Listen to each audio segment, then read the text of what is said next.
మరో పోతిరెడ్డిపాడు బనకచెర్ల మొదటి దశలో పోలవరం ప్రాజెక్టు కుడి ప్రధాన కాలువపై ఏర్పాటు చేసిన తాడిపూడి లిఫ్ట్ ప్రధాన కాలువ ద్వారా జలాలను 175 కిలోమీటర్ల దూరంలోని ప్రకాశం బ్యారేజ్ కు తరలిస్తారు. రెండో దశలో అక్కడి నుంచి జలాలను 6 దశలు లిఫ్ట్ చేస్తారు. 84వ కిలోమీటర్ వద్ద 150 టీఎంసీల సామర్థ్యంతో బొల్లపల్లి రిజర్వాయర్ నిర్మించి గోదావరి జలను కృష్ణా బేసిన్ కు మళ్లిస్తారంటూ చూస్తాం. సో వరద మాటన గారడి ఏపీ జలదోపిడి లింక్ ప్రాజెక్టుతో గోదావరి అంటూ చూస్తా ఉన్నాం. సో ఇక్కడ చాలా కామెడీ అయింది. పోతిరెడ్డిపాడు దగ్గర సంగమేశ్వర ప్రాజెక్ట్ కడుతున్నప్పుడు ఆ పోతిరెడ్డిపాడు కొట్టుకపోతుంటే కూడా ఆనాడు కేసీఆర్ ఒక దయ్యంలాగా నిట్టూరు కూర్చున్నాడు, ఒక్క మాట కూడా మాట్లాడలేదు. జగన్మోహన్ రెడ్డికి సపోర్ట్ చేసిండు. ఆనాడు మన నీళ్ళని దోసుకపో అని చెప్పిందే ఈ దొంగ కేసీఆర్. మహారాష్ట్ర కూడా అక్కడికి పోయి కూడా మీరు గోదావరి నీళ్ళు తీసుకోండి మేము ఇస్తామని చెప్పేసి చేసిండు.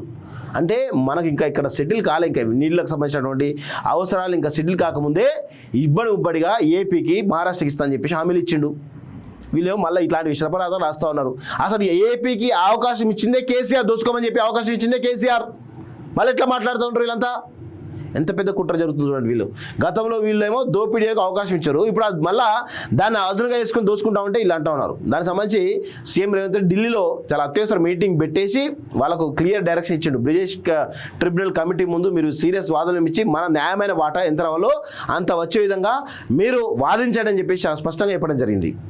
ఇప్పుడేమో ఇట్లా ఎప్పుడైనా ఏనాడైనా బ్రిజేష్ ట్రిబ్యునల్ దగ్గర వాదన వినిపించని చెప్పేసి కేసీఆర్ ఏనాడైనా అధికారులకు ఆదేశించిందా గత 10 ఏళ్లలో? ఇప్పుడు ఇట్లా ఉంది పరిస్థితి.